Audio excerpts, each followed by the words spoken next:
মুক্তির পথ কয়টা? তিনটা। কয়টা? মুক্তির পথ কয়টা? তিনটা। 1 নম্বর জবানকে নিয়ন্ত্রণ করা, 2 নম্বর নিজের আরামগাহ বিশ্রামের জায়গা ঘরের মধ্যে বানানো, 3 নম্বর গুনাহ হয়ে গেলে, নাফরমানি হয়ে গেলে সঙ্গে সঙ্গে আল্লাহর দরবারে কান্নাকাটি করা। এক হাদিসের মধ্যে রয়েছে, রাসূল বলেন, মা মিন আবদিন ইউযনিবু যামবান, যেই ব্যক্তি, যে বান্দা কোনো গুনাহের কাজ করলো, সুম্মা ইউহসিনু তুহুরা, এরপরে গুনাহ হওয়ার পর অনুতপ্ত হলো, হায় হায় আমি কি কাজ করলাম, নাফরমানির কাজ করে ফেলেছি, এরপরে অনুতপ্ত হয়ে ওযু করলো, সুন্দর করে পবিত্র হলো, সুম্মা ইয়াকুমু, এরপরে দাঁড়ালো, ফায়ুসাল্লি রাকাআতাইন, এরপরে 2 রাকাত নামাজ পড়লো, সুম্মা ইয়াস্তাগফিরিল্লাহ, এরপরে আল্লাহর কাছে ক্ষমা চাইলো, কান্নাকাটি করলো, তওবা করলো, ইস্তিগফার করলো, রাসূল বলেন গফারাল্লাহু লাহু, আল্লাহ তাআলা ওই ব্যক্তিকে মাফ করে দিবেন। আমরা মূলত 5 ধরনের গীবত করি। আগে বলেছিলাম আমরা 4 মাধ্যমে গীবত করি। আমরা 4 মাধ্যমে 5 ধরনের গীবত করি। 1 নম্বর ধরন হলো আমরা মানুষের শারীরিক গঠন, অবয়ব, আকৃতি নিয়ে গীবত করি। একটা মানুষ কালো, একটা মানুষ কুৎসিত, একটা মানুষ নিগ্রু, আমরা এগুলো নিয়ে পিছনে সমালোচনা করি। আস্তারা নিগ্রু, আস্তারা কালো, এরকম বলি। এটা হলো গীবতের 1 নম্বর ধরন, মানুষের শারীরিক গঠন বা অবয়ব আকৃতি নিয়ে গীবত করা, দোষচর্চা করা। গীবতের 2 নম্বর ধরন হলো মানুষের চরিত্র নিয়ে, আচার আচরণ নিয়ে গীবত করা। যেমন মনে করেন আপনি কোনো একদিন চৌমনিহত মোর্শেদ আলম কমপ্লেক্সে আমাদের এলাকার একজন হুজুরকে দেখছেন 2 জন মহিলার সঙ্গে পর্দার সহিত শপিং করতে গিয়েছে। এরপর কোনো একদিন হঠাৎ আপনার এলাকায় ওই হুজুর নিয়ে আলোচনা হলো, আপনাকে কেউ জিজ্ঞেস করলো হুজুরটা কিরকম, আপনি সঙ্গে সঙ্গে বলা শুরু করলেন, আরে আস্তারা খারাপ, ওই দিন দেখছি মোর্শেদ আলম কমপ্লেক্সে 2 মাইয়া লইয়া ঘুরতেছে। এটাও তো হতে পারে যে হুজুরের পাশের 2 জন মহিলা, একজন হলো হুজুরের স্ত্রী, আরেকজন হুজুরের বোন, একজন হলো হুজুরের মা হয়তো বা আরেকজন হুজুরের বোন। কিন্তু আমরা ভালোভাবে তথ্য না নিয়ে এই মানুষের আচার আচরণ নিয়ে গীবত করে। আর আমাদের দেশে তো মাশাআল্লাহ কিছু মানুষ আছে, হুজুর দেখলেই অ্যালার্জি শুরু হয়ে যায়। বেগুন খাইলে যে পরিমাণ অ্যালার্জি হয়, হুজুর দেখলে এর চাইতেও বেশি অ্যালার্জি হয়। আল্লাহ তাআলা আমাদের ওই সকল ভাইদেরকে হেদায়েত দান করুন। তাহলে 2 নম্বর ধরন হলো আমরা মানুষের চরিত্র নিয়ে, আচার আচরণ নিয়ে গীবত করি, দোষচর্চা করি। গীবতের 3 নম্বর ধরন আমরা মানুষের বংশ নিয়ে গীবত করি। কেউ আপনাকে জিজ্ঞেস করলো অমুক বাড়ির তমুক ছেলেটা কিরকম, আরে আস্তারা নির্বংশ, ছোট লোক, অজাত, কুজাত, এগুলো আমরা বলি না? অজাতের ঘরে অজাত বলি, কুজাতের ঘরে কুজাত। এটা হলো মানুষের বংশ নিয়ে গীবত করা। 4 নম্বর ধরন, সেটা হলো পোশাক পরিচ্ছদের গীবত। একজন মানুষ গরিব, আপনি আপনার কোনো অনুষ্ঠানে তাকে ইনভাইট করেছেন, দাওয়াত করেছেন, আসার জন্য দাওয়াত দিয়েছেন। ওই ব্যক্তি আপনার অনুষ্ঠানে এসেছে, হয়তো আপনার মন মতো পোশাক পরে আসতে পারেনি, গরিব, বাড়িতে ভালো পোশাক নেই। আপনি আপনার আরেক মেহমানকে বললেন, সাস না, আস্তারা খেত কিরকম পোশাক পরে আছে, দেখতে কিরকম লাগে। এটা হলো পোশাক পরিচ্ছদের গীবত। আমরা আমাদের দেশের সবাই না, মাশাআল্লাহ, কিছু কিছু মানুষ আছে যারা নিম্ন শ্রেণীর মানুষকে একেবারে তুচ্ছ তাচ্ছিল্য করে। হাদিসের মধ্যে রয়েছে, আল মুসলিম ও আকুল মুসলিম, এক মুসলমান আরেক মুসলমানের ভাই, লা ইয়াখজুলুহু, এক মুসলমান আরেক মুসলমানকে লাঞ্ছিত করতে পারে না, এক মুসলমান আরেক মুসলমানকে অপদস্থ করতে পারে না, ওয়ালা ইয়াহকিরুহু, এক মুসলমান আরেক মুসলমানকে তুচ্ছ তাচ্ছিল্য করতে পারে না, ওয়ালা ইয়াজলিমুহু, এক মুসলমান আরেক মুসলমানের উপর জুলুম করতে পারে না, অত্যাচার করতে পারে না, অবিচার করতে পারে না। হয়তো আপনার চয়েস ভিন্ন হতে পারে, একজন আওয়ামী সাপোর্টার, আরেকজন বিএনপি সাপোর্টার, আরেকজন জামাত সাপোর্টার, আরেকজন হেফাজত সাপোর্টার, আরেকজন চরমনে সাপোর্টার। এই বলে এক দল ক্ষমতা থেকে পড়লে আমি আরেক দলের উপর বিনা অপরাধে, বাস্তবে কিছু কিছু মানুষ অপরাধী রয়েছে, তাদেরকে শাস্তির আওতায় আনতে হবে। একজন মানুষ নিরপরাধ, আপনার দল এখন ক্ষমতায় আপনি তার উপর জুলুম করবেন, এটা ঠিক না। এটা কখনো শরীয়ত সমর্থন করে না। রাসূল কারীম সাল্লাল্লাহু আলাইহি ওয়াসাল্লাম যখন মক্কা বিজয় করেছিলেন, রাসূল কিন্তু মক্কা থেকে অনেক নির্যাতনের শিকার হয়ে মদিনায় গিয়েছিলেন, এটা আমরা সবাই জানি। কিন্তু যখন রাসূল 10ম হিজরিতে, সম্ভবত 8ম হিজরিতে বা 10ম হিজরিতে রাসূল মক্কা বিজয় করেছিলেন, তখন রাসূল মক্কার কিছু দাগী আসামি ছাড়া বাকি সবাইকে মাফ করে দিয়েছিলেন, সাধারণ ক্ষমা করে দিয়েছিলেন। যারা দাগী আসামি এদেরকে রাসূল হত্যা করেছেন। এই জন্য আমাদের এখন হয়তো ক্ষমতার পালাবদল হয়েছে, পট পরিবর্তন হয়েছে, কিন্তু আমার যে ভাই নিরপরাধ ছিল, হয়তো আপনার দল সাপোর্ট করতো না, আপনার দল সমর্থন করতো না, কিন্তু আপনি এখন সুযোগ পেয়ে ওই নিরপরাধ ব্যক্তির উপর জুলুম করবেন, এটা কখনো ইসলাম সমর্থন করে না। ইসলাম বলেছে আল মুসলিম আকুল মুসলিম, এক মুসলমান এক মুসলমানের ভাই। আরেক হাদিসের মধ্যে রয়েছে আল মুমিনু মিরআতুল মুমিন, এক মুমিন আরেক মুমিনের ভাই। আরেক হাদিসের মধ্যে রয়েছে যে সকল মুমিন একটা অংশের মতো, সকল মুসলমান শরীরের একটা শরীরের মতো। যদি একজন মুসলমানের মাথা ব্যথা হয় তখন তার সমস্ত শরীর চটপট করে, অথবা অন্য কোথাও ব্যথা হয় সমস্ত শরীর চটপট করে। এরকম একজন মুমিনের কিছু হলে উচিত আরেকজন মুমিন এতে ব্যতীত হওয়া। অতএব আমাদের কারোর জন্য উচিত হবে না, যারা নিরপরাধ মানুষ, কোনো মানুষের উপর অতীতে জুলুম করেনি, অন্যায় করেনি, অবিচার করেনি, তাদের উপর এখন বর্তমানে সুযোগ পেয়ে আমাদের জন্য জুলুম করা ঠিক হবে না। আল্লাহ তাআলা আমাদের সবাইকে আমল করার তৌফিক দান করুন। তো আমি 4 নম্বর ধরন বলতেছিলাম। 4 নম্বর ধরন হলো মানুষের পোশাক আশাক নিয়ে, মানুষের ইউনিফর্ম নিয়ে তুচ্ছ তাচ্ছিল্য করা, খাটো করা, এরকম গীবত, দোষ চর্চা শরীয়ত সমর্থন করে না। গীবতের 5 নম্বর ধরন, শেষ ধরন, সেটা হলো পরোক্ষ গীবত। পরোক্ষ গীবত বলতে কি বোঝায়? দুইজন বন্ধু পরস্পর একজন তৃতীয় ব্যক্তির বিষয়ে দোষ চর্চা করতেছে, নাম উল্লেখ না করে। তো যেই ব্যক্তি গীবত করতেছে আর যে ব্যক্তি শুনতেছে, শ্রবণকারী ব্যক্তি বলবো আচ্ছা ওই অমুক নি, বুঝছি, কিন্তু নাম উল্লেখ করেনি, এটা হলো পরোক্ষ গীবত। এরকম বলে না অমুকের বাড়ি তমুকটি, আচ্ছা ঠিক আছে বুঝতে পারছি, এটা হলো পরোক্ষ গীবত। এই 5 প্রকারের কোনো প্রকার গীবত শরীয়ত সমর্থন করে না। আল্লাহ তাআলা আমাদের সবাইকে এই 5 ধরনের গীবত বর্জন করার তৌফিক দান করুন। এখন আসেন, মাঝে মধ্যে গীবত করা জায়েজ আছে। গীবত যে সবসময় না জায়েজ এরকম না, মাঝে মধ্যে দোষ চর্চা করার জন্য আল্লাহ স্বয়ং কোরআনে আদেশ করেছেন। আমরা এই বিষয়ে একটু পরে বলতেছি। একটা কিতাব আছে, কিতাবের নাম হলো উয়ুনুল ইখবার। এই কিতাবের মুসান্নিফের নাম হলো আল্লামা সুফিয়ান ইবনে উয়াইনা রাহিমাহুল্লাহু তাআলা। এই কিতাবের 2 নম্বর খণ্ডের 17 নম্বর পৃষ্ঠার মধ্যে উল্লেখ রয়েছে, সুফিয়ান ইবনে উয়াইনা বলেন লা গীবাতা লা সালাসাতুন লাইসাত লাহুম গীবাতুন। 3 ব্যক্তির গীবত করলে গীবত হবে না, 3 ব্যক্তির দোষ চর্চা করলে গুনাহ হবে না, 3 ব্যক্তির বদনাম করলে গুনাহ হবে না। 1 নম্বর আল ইমামুল জায়ের, জালেম শাসক, জালেম সরকার। জালেম সরকারের গীবত করলে কি হবে না? গুনাহ হবে না। জালেম সরকারের গীবত করা বৈধ রয়েছে। যদি এলাকার মেম্বার জালেম হয় তাহলে আপনি এলাকার মেম্বারের গীবত করতে পারেন, জুলুম হবে না। দোষ চর্চা করতে পারেন, জুলুম হবে না, গুনাহ হবে না। যদি এলাকার মেম্বার গমচোর হয় আপনি তার গমচোর নিয়ে দোষ চর্চা করতে পারবেন, জুলুম হবে না। ইউনিয়নের চেয়ারম্যান চোর হয়, মানুষের অধিকার হরণ করে, আপনি ওই চেয়ারম্যানের গীবত করতে পারেন, জুলুম হবে না। এমপি সাহেব, উপজেলা চেয়ারম্যান চোর বাটপার যদি হয় আপনি তার গীবত করতে পারেন, গুনাহ হবে না, কোনো অপরাধ হবে না।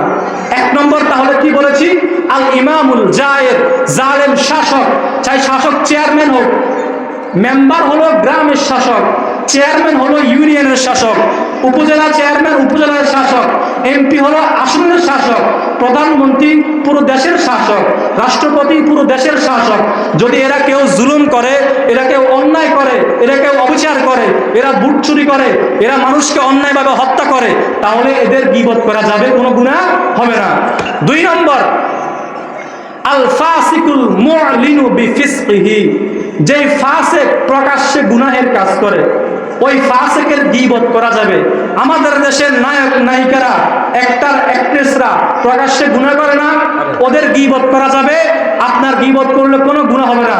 আপনি ফেসবুকে পারেন, টুইটারে পারেন, ইনস্টাগ্রামে পারেন, যেখানে পারেন এদের গীবত করতে পারেন, কোনো গুনাহ হবে না। এটার অনুমতি শরীয়ত দিয়েছে। 3 নম্বর, ওয়াল মুবতাদিউল্লাযী ইয়াদউ ইলা বিদআতিহি, যার গীবত করা যাবে এরকম 3 নম্বর ব্যক্তি হলো যেই বেদাতি মানুষকে তার বেদাতের দিকে আহ্বান করে, ওই বেদাতের গীবত করা যাবে। মনে করেন আমার আগে এখানে কোনো একজন বক্তা বয়ান দিয়ে গেল, বক্তব্য দিয়ে গেল, মনে করেন আমাদের তাহিরি হুজুর, উনি বলে গেল যে আপনারা সবাই কিয়াম করবেন, খাড়া খাড়া দুরূদ পড়বেন, দাঁড়িয়ে দাঁড়িয়ে দুরূদ পড়বেন। তখন যদি আমি এর পরবর্তীতে বসি আর আমি সঠিক মাসআলা জানি, তাহলে আমার জন্য উচিত হলো তাহিরি সাহেবের ভুল ধরিয়ে দেওয়া।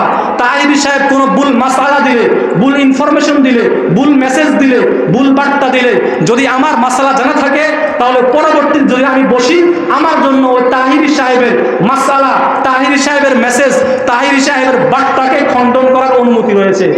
এই 3 শ্রেণীর ব্যক্তির জন্য গীবত করতে পারবেন। এখন তো আমাদের দেশে একটা সমস্যা, যদি কোনো হুজুর মাহফিলের মধ্যে ভুল মেসেজ দেয়, ভুল বার্তা দেয়, আর অন্য কোনো হুজুর ধরিয়ে দেয়, আমরা কি বলি? হিংসুক, হিংসুক, হিংসায় জলপুরি ছাই হয়ে যায় অমুক ব্যক্তির। আচ্ছা, এটা বলবো না, ওইগুলো করা যাবে না। হিংসা, হিংসা, কওমি আলেমদের হিংসা, অমুক আলেমের হিংসা, তমুক আলেমের হিংসা, এটা আমাদের কর্তব্য। যদি কোনো মানুষ ভুল করে, কোনো বক্তা বক্তব্যের মধ্যে ভুল করে, উনি তো বক্তব্য দিয়ে চলে গেল, তাহলে মানুষ ভুল মধ্যে থাকবে না? এই জন্য পরবর্তীতে যিনি বসবে উনার জন্য তার বক্তব্যকে ভুল প্রমাণিত করা, সঠিক দলিল দিয়ে সঠিকটা বুঝিয়ে দেওয়া, এটা আমাদের দায়িত্ব। এটা হিংসা হবে না। আল্লাহু আকবার। আল্লাহ তাআলা আমাদের সবাইকে বিষয়গুলো বুঝার তৌফিক দান করুন। তারপরে মনে করেন গত কয়েকদিন বা কয়েক মাস আগে টঙ্গীর ময়দানে সাআদপন্থী সন্ত্রাসীরা নিরীহ আপামর জনতার উপর, মুসলমানদের উপর, কওমের সন্তানদের উপর, ভালো ভালো তাবলীগের সাথীদের উপর, যারা শুধুমাত্র লিল্লাহের জন্য গিয়েছে, আল্লাহর জন্য কাজ করতে গিয়েছে, এদের উপর অতর্কিত হামলা করেছে, সন্ত্রাসী কায়দায় আক্রমণ করেছে, অনেককে নিহত করেছে, অনেককে আহত করেছে। এই জন্য যদি আমরা তাদের গীবত করি, এটা হিংসা হবে না, বরং আমাদের জন্য গীবত করা জায়েজ। মাজলুম যারা হবে, পবিত্র কুরআনে কারীমের 6 নম্বর পারার একেবারে প্রথম পৃষ্ঠার প্রথম আয়াত, আল্লাহ তাআলা কি বলেন? লা ইউহিব্বুল্লাহুল জাহরা বিসসুই মিনাল কাউল ইল্লা মান যুলিম। আল্লাহ তাআলা প্রকাশ্যে কারো দোষ চর্চাকে পছন্দ করেন না। আল্লাহ তাআলা প্রকাশ্যে কারো বদনাম করবেন, এটা পছন্দ করে না। ইল্লা মান যুলিম, তবে যে ব্যক্তি জালেম, তার বিরুদ্ধে মাজলুমের জন্য দোষ চর্চা করার অনুমতি রয়েছে। তো টঙ্গীর ময়দানে নিরীহ মুসলমানরা কি অত্যাচারিত হয়নি? নিরীহ মুসলমানরা কি আক্রমণ শিকার হয়নি? এজন্য আমাদের সবার জন্য সাহাদ সন্ত্রাসীদের বিরুদ্ধে যারা মুসলমানদের উপর বিনা অপরাধে আক্রমণ করেছে, এদের জন্য গীবত করা জায়েজ। এর অনুমতি কে দিয়েছে? আল্লাহ তাআলা দিয়েছে। দলিল 6 নম্বর পারার সম্ভবত সূরা নিসার আয়াত, লা ইউহিব্বুল্লাহুল জাহরা বিসসুই মিনাল কাউল ইল্লা মান যুলিম। কোন মানুষের জন্য আল্লাহ তাআলা প্রকাশ্যে পড়ে, আওয়াবিনের নামাজ পড়ে, ইশরাকের নামাজ পড়ে, চাশতের নামাজ পড়ে, ওই মহিলা অনেক নামাজ পড়ে। তবে আবার জাকাতের ক্ষেত্রে মাশাআল্লাহ ঠিকমতো জাকাত আদায় করে, মাঝে মধ্যে দান সদকাও করে, নফল দান সদকা করে, ঈদুল ফিতরের সময় সদকায়ে ফিতর আদায় করে, সব কিছু দেয়। রমজান মাসের রোজা ঠিকমতো রাখে, তুজকারু মিন সিয়ামিহা, রমজান মাসের রোজা ঠিকমতো রাখে, প্রত্যেক মাসে আইয়ামে বীজের 3টা রোজা রাখে, শাওয়ালের 6টা রোজা রাখে, মুহররমে 2টা রোজা রাখে, মাশাআল্লাহ রমজানের রোজাও রাখে, নফল রোজাও রাখে, দান সদকা ঠিকমতো করে, নামাজগুলো ঠিকমতো পড়ে। তবে একটা সমস্যা রয়েছে। সমস্যা কি? গায়রা আন্নাহা তুজি জিরানাহা বিলিসানিহা। একটা সমস্যা মহিলা তার জবান দিয়ে প্রতিবেশীকে কষ্ট দেয়। কোনটা দিয়ে? জবান দিয়ে। সাহাবী রাসূলকে জিজ্ঞেস করলো, এ মহিলার সব ঠিক, নামাজ ঠিক, যাকাত ঠিক, সদকা ঠিক, সব কিছু ঠিক, সমস্যা একটা, সারাদিন প্রতিবেশীর লগে গাল মন্দ। প্রত্যেক বাড়িতে এরকম কিছু জালিম মহিলা আছে না? সারাদিন চিল্লা চিল্লি, ঘরের পাশে থাকা যায় না, এটা হয়েছে ওইটা হয়েছে, সমস্যা সারাদিন লাগিয়ে সাহাবী থাকে, যে মহিলা ওই প্রতিবেশীকে সবসময় কষ্ট দেয়। সাহাবী রাসূলকে জিজ্ঞেস করলো, আল্লাহ রাসূল, ওই মহিলা সম্পর্কে আপনার মতামত কি? মহিলা কি জান্নাতি না জাহান্নামী? রাসূল সঙ্গে সঙ্গে বলল, হিয়া ফিন্নার, নাউযুবিল্লাহ, ওই মহিলা জাহান্নামী। দেখছেন, তাহলে আমরা কি বুঝতে পারলাম? ওই মহিলার নামাজ কবুল হয়েছে, ওই মহিলার রোজা কবুল হয়েছে, ওই মহিলার দান সদকা কবুল হয়েছে? কিচ্ছু কবুল হয়নি। এর বিপরীত ওই সাহাবী আবার পরবর্তীতে প্রশ্ন করলেন, ওয়া ইন্না ফুলানাতান ইউযকারু মিন কিল্লাতি সলাতিহা ওয়া সাদাকাতিহা ওয়া সিয়ামিহা।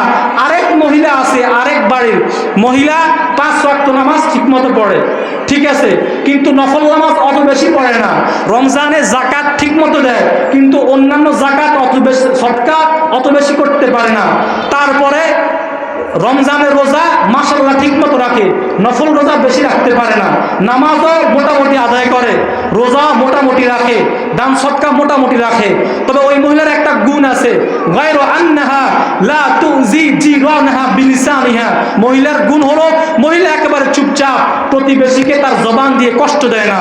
রাসূলকে সাহাবী জিজ্ঞেস করলো, আল্লাহ রাসূল, এই মহিলা সম্পর্কে আপনার মতামত কি?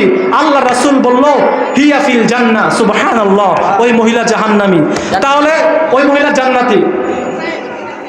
আল্লাহু আকবার। তাহলে আপনি একটা জিনিস খেয়াল করেন, আমাদের দেশে অনেকে আছে মাশাআল্লাহ প্রথম কাতারের মুসল্লি, একেবারে ইমাম সাহেবের পিছনে দাঁড়ায়, কিন্তু গীবত করতে দ্বিধাবোধ করে না, মানুষের দোষ চর্চা করতে গিয়ে দ্বিধাবোধ করে না, মানুষকে গালমন্দ করতে দ্বিধাবোধ করে না, কাউকে অপবাদ দিতে দ্বিধাবোধ করে না।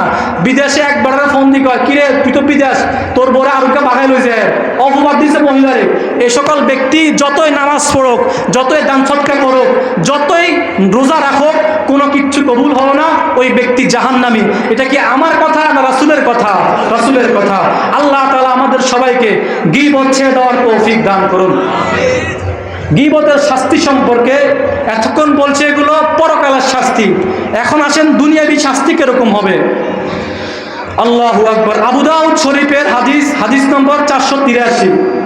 রাসূল করিম সাল্লাল্লাহু আলাইহি ওয়াসাল্লাম, হাদিসের বর্ণনাকারী হলো বারদিসবা রাদিয়াল্লাহু তাআলা আনহু, বা অন্য কোন একজন রাবী, আমার সঠিক মনে আসতেছে না। এর সাহাবী বলে, রাসূল করিম সাল্লাল্লাহু আলাইহি ওয়াসাল্লাম সকল সাহাবাকে একসঙ্গে বলল, ইয়া মা'শারা মান আমানা বিলিসানিহি ওয়া লাম ইয়াদখুলিল ঈমান ফি কলবিহি লা তাগতাবুল মুসলিমিন। হে মানুষেরা, তোমরা যারা মাত্র মুখ দিয়ে ঈমান এনেছো, তোমাদের ঈমান কলবের মধ্যে প্রবেশ করেনি, মাত্র ঈমান এনেছো। মান আমানা বিলিসানিহি, যেই ব্যক্তি মুখ দিয়ে ঈমান এনেছে, ওয়া লাম ইয়াদখুলিল ঈমান ফি কলবিহি, তার কলবের মধ্যে ঈমান ভালো করে প্রবেশ করেনি, লা তাগতাবুল মুসলিমিন, তোমরা মুসলমানদের গীবত করিও না। তাহলে আমরা এই হাদিস দ্বারা কি বুঝতে পারলাম? যে ব্যক্তি মুসলমান দাবি করে আবার পাশাপাশি গীবত করে, বুঝতে হবে ওই ব্যক্তি মুখে মুখে মুসলমান, ওর কলবের মধ্যে ইসলাম প্রবেশ করেনি, ওর কলবের মধ্যে ঈমান প্রবেশ করেনি। রাসূল এরপরে বলেন, ওয়ালা তাত্তাবিউ আওরাতিহিম, হে আমার সাহাবীরা, হে আমার উম্মতেরা, তোমরা মুসলমানদের দোষ তালাশ করিও না। আমাদের দেশে অনেকে আছে, সারাদিন কার মেয়ের কি হয়েছে, কোন বাড়িতে কোন মায়ের ডিভোর্স হয়েছে, কোন মায়া কার লগে ভাগি গেছে, কোন মায়া কার লগে কথা কয়, সারাদিন এগুলো নিয়ে পড়ে থাকে, মানুষের দোষ বাইর করে, আর কোনো কাম নাই। কার ঘরে স্বামী স্ত্রী বেজাল, কার ঘরে বউ শাশুড়ি বেজাল, সারাদিন এগুলো খোঁজে। রাসূল বলেন, ওয়ালা তাত্তাবিউ আওরাতিহিম, হে আমার উম্মত, হে আমার সাহাবায়ে কেরাম, তোমরা মানুষের দোষ তালাশ করিও না। এখন আসেন, দোষ তালাশ করলে কি হবে আপনার?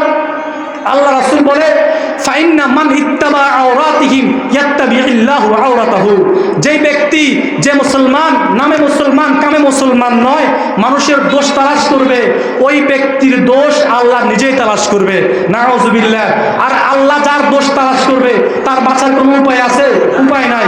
রাসূল বলেন, যে ব্যক্তি অন্যের দোষ তালাশ করবে, আমার আল্লাহ স্বয়ং তার দোষ তালাশ করবে।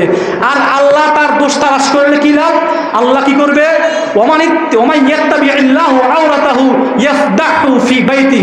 আল্লাহ তাআলা যে ব্যক্তির দোষ তালাশ করবে, আল্লাহ ওই ব্যক্তিকে তার ঘরের মধ্যেই লাঞ্ছিত করবে। নাউযুবিল্লাহ। এরকম একটা ঘটনা হিন্দুস্তানের ইন্ডিয়ার ডাবেল অঞ্চল হয়েছিল। আপনারা গুগল ম্যাপে সার্চ করলে পাবেন। হয়তো আমাদের কাছে ইন্ডিয়ার এই গ্রামটা বেশি আমরা চিনি না ডাবেল শহর। আমরা চেন্নাই চিনি, আমরা হায়দ্রাবাদ চিনি, আমরা কলকাতা চিনি, ডাবেল চিনি না। আপনি মনে করতে পারেন এটা মিথ্যা কাহিনী, মিথ্যা না।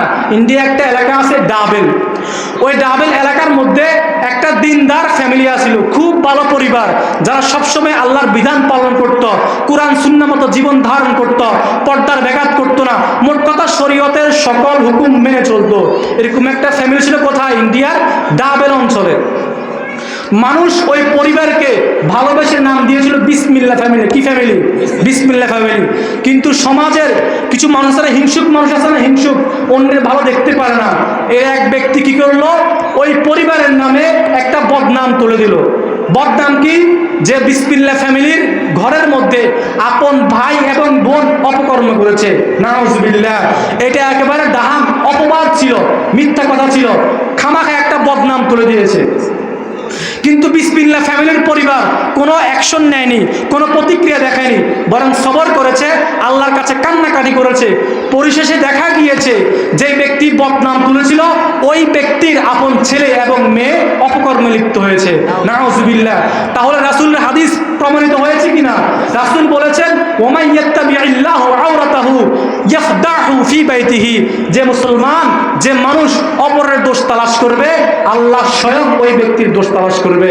আল্লাহ তাআলা আমাদেরকে অন্যের দোষ তালাশ করার থেকে হেফাজত করুন। আমিন। এরপরে আমি দুনিয়াবি আরেকটা শাস্তি সংক্ষেপে বলেছিলাম। আল্লাহু আকবার। একজন ফকির রয়েছে, যার নাম হলো ফকির আবুল লাইস। উনি বলেন, 3 ব্যক্তির দোয়া কখনো কি হয় না? কবুল হয় না। কয় ব্যক্তির দোয়া? 3 ব্যক্তির দোয়া। দোয়া কবুল হওয়ার অনেকগুলো কারণ রয়েছে। আমরা অনেকে বলি, হুজুর আল্লাহর কাছে এত চাই, এত দোয়া করি, এত কান্নাকাটি করি, কিল্লে কবুল হয় না দোয়া? অনেকে এগুলো বলে না, হুজুর আপনি একটু দোয়া করেন, চাই আমি এত দোয়া করি, কবুল হয় না। আপনার ভিত্তি তো ঘাবলা আছে। কি আছে? ঘাবলা। আপনি হয়তো দোয়া কবুল হয় না এরকম কোনো কাজ করেন, এ কারণে আপনার দোয়া কবুল হয় না। তো দোয়া কবুল হওয়ার অনেকগুলো কারণ আছে।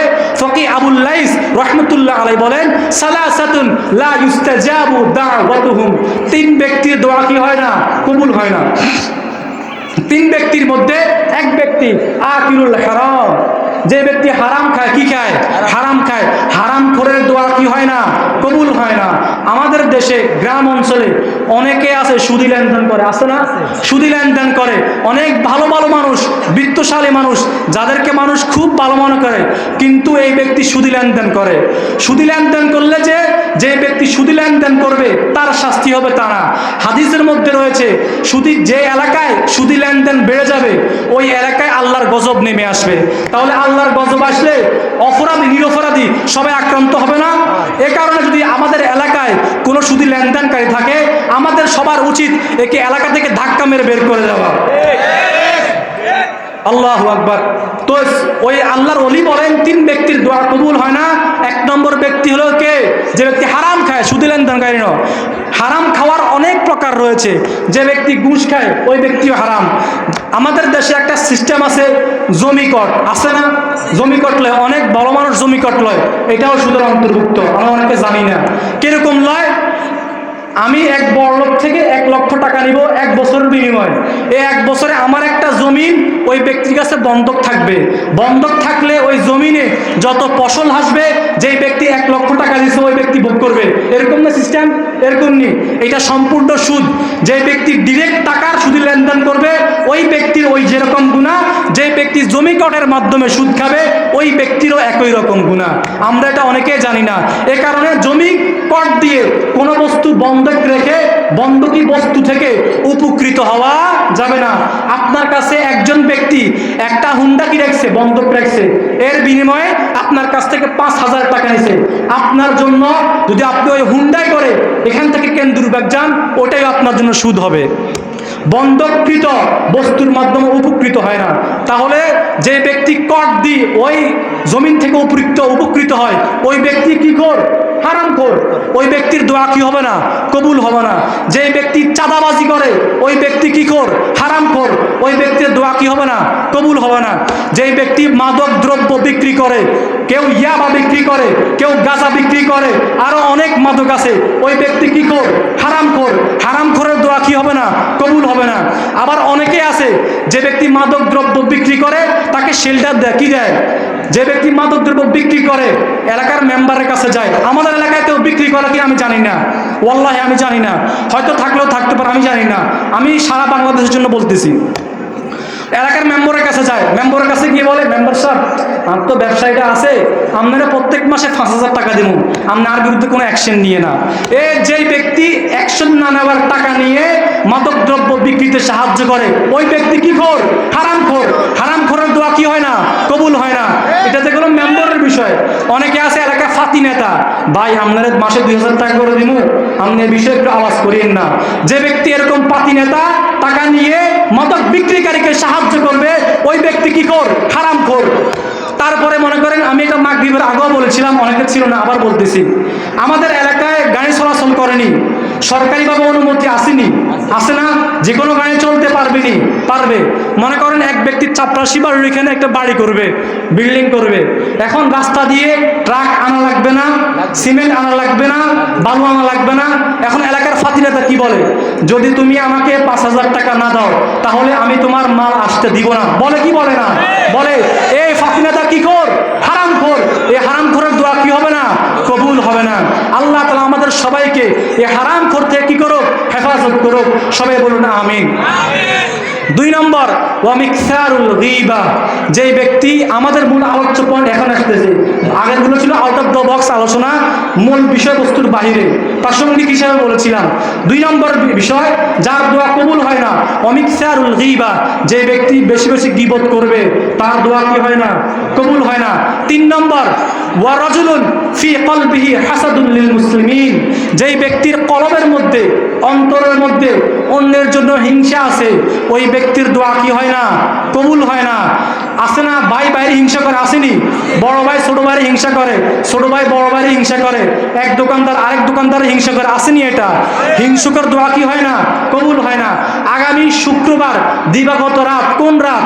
লাইলাতুন নিসফে মিন শাবান। হাদিসের ভাষা কি নাম? লাইলাতুন নিসফে মিন শাবান। বাঙালি কি বলে? শবে বরাত, মানে মুক্তির রাত, মুক্তির রজনী।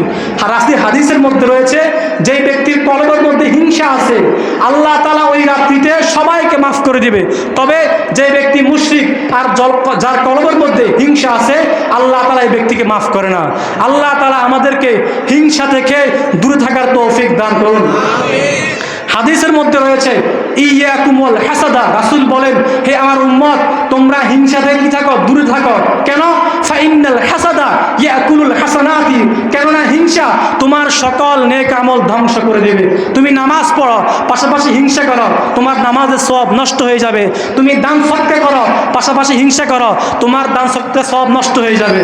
সুতরাং হিংসা থেকে দূরে থাকতে হবে কি না? আল্লাহ তাআলা আমাদের সবাইকে তৌফিক দান করুন। তাহলে আমরা কি জানতে পারলাম? 3 ব্যক্তির দোয়া কি হয় না? কবুল হয় না।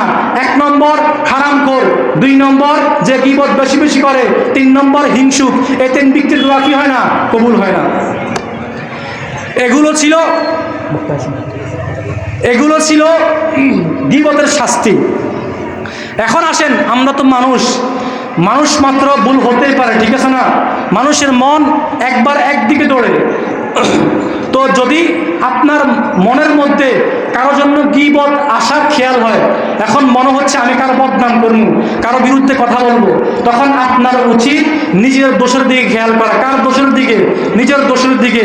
একটা আরবি কওল রয়েছে, বক্তব্য রয়েছে। কওলটা কি? আবসারুন নাস মান নাযারা ইলা উয়ুবিহি। আর কেউ কেউ বলেন আবসারুন নাস মান আবসারা ইলা উয়ুবিহি। সবচাইতে বিচক্ষণ ওই ব্যক্তি যে নিজের দোষের দিকে করে খেয়াল করে। আরে আমি তো কত অপরাধী, আমি ঠিকমতো নামাজ পড়ি না, আমি সত্য কথা বলি না, আমি মিথ্যা কথা বলি, আমার কত অপরাধ রয়েছে, আমি গোপনে কত অপরাধ করি, একমাত্র আমার আল্লাহ জানে। যদি আপনার মনে কারোর জন্য গীবত করার খেয়াল আসে, আপনি সঙ্গে সঙ্গে নিজের দোষের কথা খেয়াল করবেন, তাহলে আপনার দ্বারা কি হবে না? গীবত হবে না। সাহাবায়ে কেরামের মধ্যে সবচেয়ে বড় মুফাসসির ছিল আব্দুল্লাহ ইবনে আব্বাস রাদিয়াল্লাহু তাআলা আনহুমা। উনি রাসূল করিম সাল্লাল্লাহু আলাইহি ওয়াসাল্লামের চাচাতো ভাই, উনি একটা কথা বলেছেন, ইজা আরাদতা আন তাযকুরা আয়ুবান নাস, যখন তুমি কোনো ব্যক্তির দোষ চর্চা করার ইচ্ছা করবা, ফানজুর ইলা আয়ুবিকা, তুমি সঙ্গে সঙ্গে তোমার দোষের দিকে তাকাও, তাহলে তোমার মাধ্যমে আর কারো কি হবে না, দোষ চর্চা হবে না, গীবত হবে না।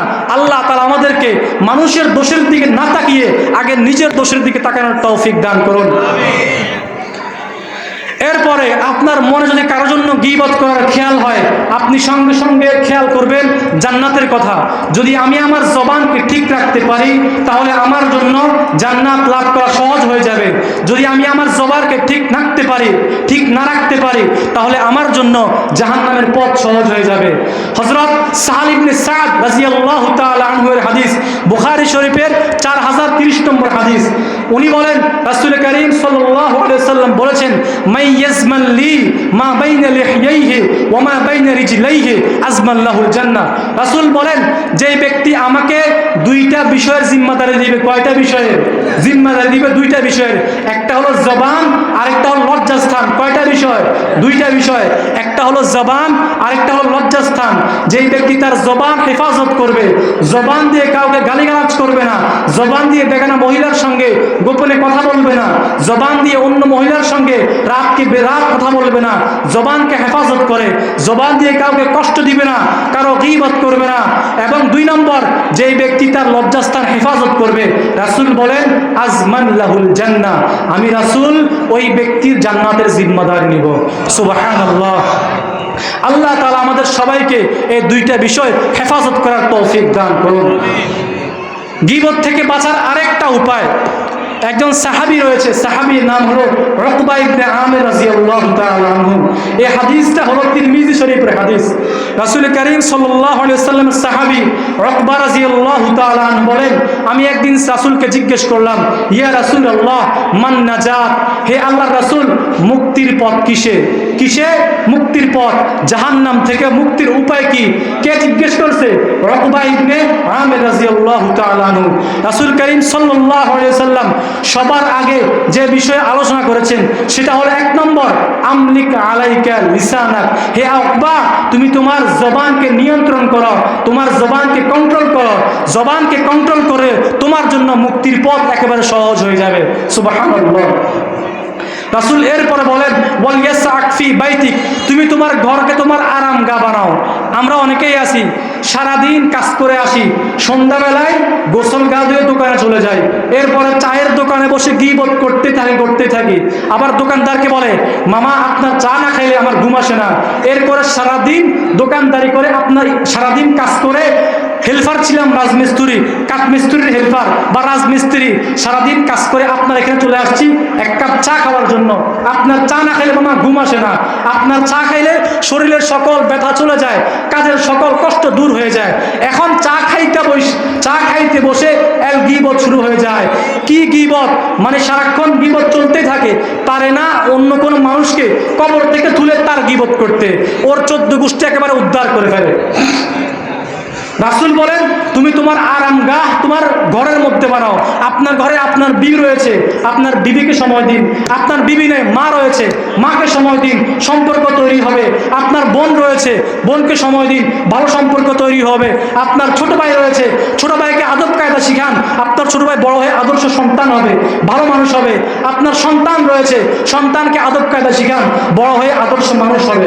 রাসূল বলেন, ওয়াল ইয়াসআক ফি বাইতিক, তুমি তোমার আরামগাহ তোমার ঘরের মধ্যে বানাও। 3 নম্বর মুক্তির পথ, ওয়াবিকি আলা খতিয়াতিক, রাসূল বলে, তুমি কোনো গুনাহের কাজ করলে, কোনো খারাপ কাজ করলে, নাফরমানি করলে, সঙ্গে সঙ্গে আল্লাহর দরবারে ক্রন্দন করো, কান্নাকাটি করো। আমরা মানুষ, ভুল হতেই পারে, নবী রাসূল ছাড়া সকল মানুষের কি হয়েছে? ভুল হয়েছে। আমাদেরও ভুল হতেই পারে। এ কারণে ভুল হলে, কোনো গুনাহের কাজ হলে, নাফরমানি হলে, রাসূল বললেন সঙ্গে সঙ্গে আল্লাহর কাছে কান্নাকাটি করো, তাহলে আশা করা যায় আল্লাহ তাআলা তোমাকে মাফ করে দিবে। তাহলে আপনারা এখন বলুন, মুক্তির পথ কয়টা? 3টা। কয়টা? মুক্তির পথ কয়টা? 3টা। 1 নম্বর জবানকে নিয়ন্ত্রণ করা, 2 নম্বর নিজের আরামগাহ বিশ্রামের জায়গা ঘরের মধ্যে বানানো, 3 নম্বর গুনাহ হয়ে গেলে, নাফরমানি হয়ে গেলে সঙ্গে সঙ্গে আল্লাহর দরবারে কান্নাকাটি করা। এক হাদিসের মধ্যে রয়েছে, রাসূল বলেন, মা মিন আবদিন ইউযনিবু যামবান, যেই ব্যক্তি, যে বান্দা কোনো গুনাহের কাজ করলো, সুম্মা ইউহসিনু তুহুরা, এরপরে গুনাহ হওয়ার পর অনুতপ্ত হলো, হায় হায় আমি কি কাজ করলাম, নাফরমানি কাজ করে ফেলেছি, এরপরে অনুতপ্ত হয়ে অজু করলো, সুন্দর করে পবিত্র হলো, সুম্মা ইয়াকুমু, এরপরে দাঁড়ালো, ফায়ুসাল্লি রাকাআতাইন, এরপরে 2 রাকাত নামাজ পড়লো, সুম্মা ইয়াস্তাগফিরিল্লাহ, এরপরে আল্লাহর কাছে ক্ষমা চাইলো, কান্নাকাটি করলো, তওবা করলো, ইস্তিগফার করলো, রাসূল বলেন গফারাল্লাহু লাহু, আল্লাহ তাআলা ওই ব্যক্তিকে মাফ করে দিবেন। সুবহানাল্লাহ। তাহলে গুনাহ হয়ে গেলে আল্লাহ তাআলা আমাদের সবাইকে আবার সঙ্গে সঙ্গে আল্লাহর কাছে ইস্তিগফার করার তৌফিক দান করুন। আমরা সব সময় চেষ্টা করব যাতে আমার প্রতিবেশী আমার জবান দ্বারা কখনো কষ্ট না পায়, এটা চেষ্টা করব তো ইনশাআল্লাহ। আমি আমার জবান দিয়ে আমার প্রতিবেশীর কোনো ক্ষতি করব না, আমার জবান দিয়ে আমার প্রতিবেশীর অনিষ্ট করব না। রাসূল সাল্লাল্লাহু আলাইহি সাল্লাম হাদিসের মধ্যে বলেন, খায়রুল জিরানি ইনদাল্লাহি খায়রুহুম লিসাহিবিহি, যেই প্রতিবেশী অপর প্রতিবেশীর কাছে ভালো, অপর প্রতিবেশীর কাছে শ্রেষ্ঠ, ওই ব্যক্তি আল্লাহর কাছে শ্রেষ্ঠ। সুবহানাল্লাহ। আপনার প্রতিবেশী যদি আপনাকে ভালো মনে করে, তাহলে আপনি আল্লাহর কাছে ভালো হিসেবে গণ্য হবেন। যদি আপনার প্রতিবেশী আপনার উপর অসন্তুষ্ট হয়, আপনার উপর রাগান্বিত থাকে, তাহলে আমার আল্লাহ আপনার উপর কি হবে? রাগান্বিত হবে। আরেকটা হাদিস বলি, হাদিসের মধ্যে রয়েছে, রাসূল করিম সাল্লাল্লাহু আলাইহি সাল্লাম বলেন, আরবাউম মিনাস সাআদা, যেই ব্যক্তির কাছে 4টা বিষয় থাকবে। কয়টা বিষয়? 4টা বিষয়। ওই ব্যক্তি সৌভাগ্যবান। কিবান? সৌভাগ্যবান। 4টা বিষয় কি? 1 নম্বর, আল মারআতুস সালিহা, একজন নেককার স্ত্রী। কি? যেই ব্যক্তির কপালে একজন নেককার স্ত্রী রয়েছে, ওই ব্যক্তি সৌভাগ্যবান, ওই ব্যক্তি সৌভাগ্যশীল। আপনার স্ত্রী নেককার হলে আপনার জন্য দুনিয়া বেহেশত হয়ে যাবে, আর আপনার স্ত্রী বদকার হলে আপনি যতই টাকা কামান, যতই আপনার টাকা পয়সা থাকুক, আপনার দুনিয়া জাহান্নাম হয়ে যাবে, অশান্তিতে ভরপুর হয়ে যাবে। আল্লাহ তাআলা আমাদের যাদের স্ত্রী রয়েছে সবার স্ত্রীকে নেককার বানিয়ে দিক। সবাই বলুন আমিন। যাদের স্ত্রী নাই, আল্লাহ তাদেরকে নেককার স্ত্রী দান করুক। সবাই বলুন আমিন। 2 নম্বর বিষয়, সৌভাগ্যের 2 নম্বর লক্ষণ, আল জারুস সালেহ, উত্তম প্রতিবেশী। কি? উত্তম প্রতিবেশী। যার প্রতিবেশী ভালো হবে, বুঝতে হবে তার কি ভালো? সৌভাগ্য ভালো, তার ভাগ্য ভালো। সৌভাগ্যের 2 নম্বর লক্ষণ কি পাওয়া? উত্তম প্রতিবেশী পাওয়া। যে প্রতিবেশী আপনার ছেলের জন্য একজন ভালো পাত্রীর ব্যবস্থা করে দিবে, যে প্রতিবেশী আপনার মেয়ের জন্য একটা ভালো পাত্রর ব্যবস্থা করে দিবে, ওই প্রতিবেশী হলো উত্তম প্রতিবেশী। যে প্রতিবেশী আপনাকে নামাজের সময় ডেকে নিয়ে যাবে, যে প্রতিবেশী তার ঘরে ভালো কোনো খাবার হলে আপনাকে দিয়ে যাবে, ওই প্রতিবেশী হলো উত্তম প্রতিবেশী। তাহলে সৌভাগ্যের 2 নম্বর লক্ষণ কি পাওয়া? উত্তম প্রতিবেশী পাওয়া। 3 নম্বর, আল মাসকানুল ওয়াসি', একটা প্রশস্ত ঘর। যেই ব্যক্তির ভাগ্যে একটা প্রশস্ত ঘর রয়েছে, যেই ব্যক্তির কপালে একটা সুন্দর ঘর রয়েছে, যে ঘরের মধ্যে তার পরিবারকে নিয়ে, বোনকে নিয়ে, মাকে নিয়ে, স্ত্রীকে নিয়ে পর্দার সহিত থাকতে পারে, পর্দা লঙ্ঘন হয় না, যেই ব্যক্তির কপালে একটা প্রশস্ত ঘর জুটবে, ওই ব্যক্তি হলো কি? সৌভাগ্যবান। 4 নম্বর, আল মারকাবুল হানি, যেই ব্যক্তির কপালের মধ্যে একটা ভালো যানবাহন ব্যবস্থা আছে, একটা বাইক আছে। কি আছে? একটা বাইক, অথবা একটা কার আছে, একটা ফাজেরও আছে, অথবা যে এলাকার যানবাহন ব্যবস্থা ভালো, ওই এলাকার মানুষ কিবান? সৌভাগ্যবান।